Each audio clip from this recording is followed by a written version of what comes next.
जन सुराज आएगा तो 5 काम आपका हो जाएगा। याद करिए, अब इसको लिख लीजिए। पहला काम, आपके घर के बच्चे जो बाहर गए हैं मजदूरी करने, जो बच्चे आपके बेरोजगार बैठे हैं, उसको नौकरी हो या न हो, लेकिन साल भर के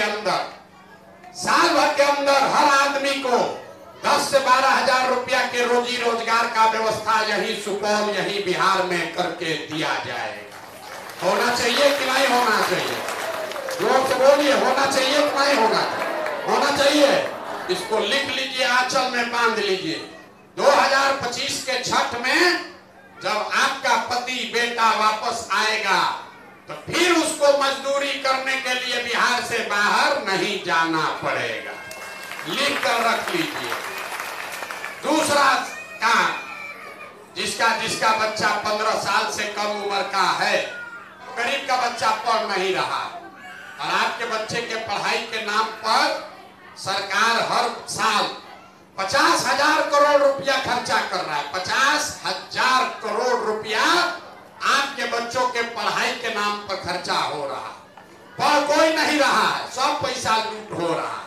तो तय हुआ अगले बरस जब ये जन सुराज आएगा तो जिसका बच्चा 15 साल से कम उम्र का है, उसके कपड़ा लत्ता पढ़ाई का पूरा व्यवस्था सरकार अपने खर्चा पर देगी।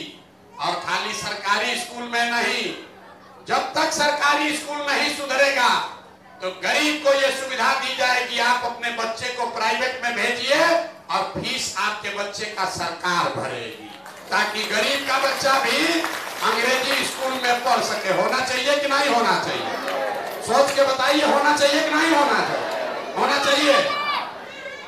तीसरा बात, 60 वर्ष से ज्यादा जिसका उम्र है, अब वो पढ़ नहीं सकता, उसको नौकरी रोजगार नहीं हो सकता है, और नीतीश कुमार उसको 400 रुपया भीख दे रहा है पेंशन में।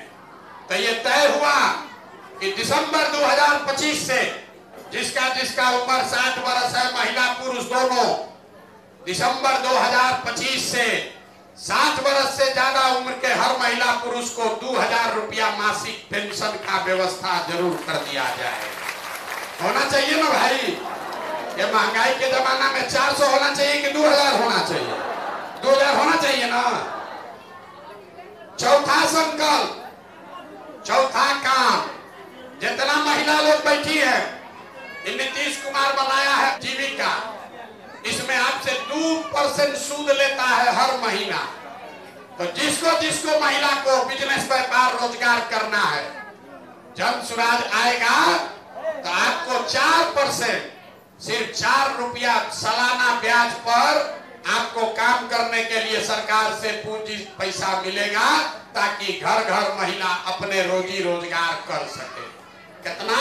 खाली 4% पर। याद रखिए, अभी आपको गांव में 3%, 4% महीना का ब्याज लग रहा है।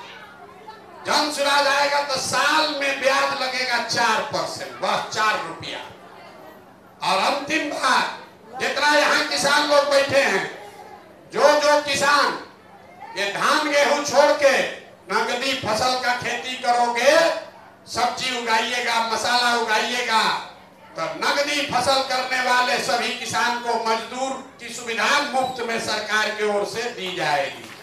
मजदूर का खर्चा आपको सरकार देगी, ताकि आप धान गेहूं छोड़कर जिसमें पैसा कमाने वाला खेती है, वो खेती आप कर सके। तो याद रखिए, जब सुराज आएगा तो 5 चीज हो जाएगा।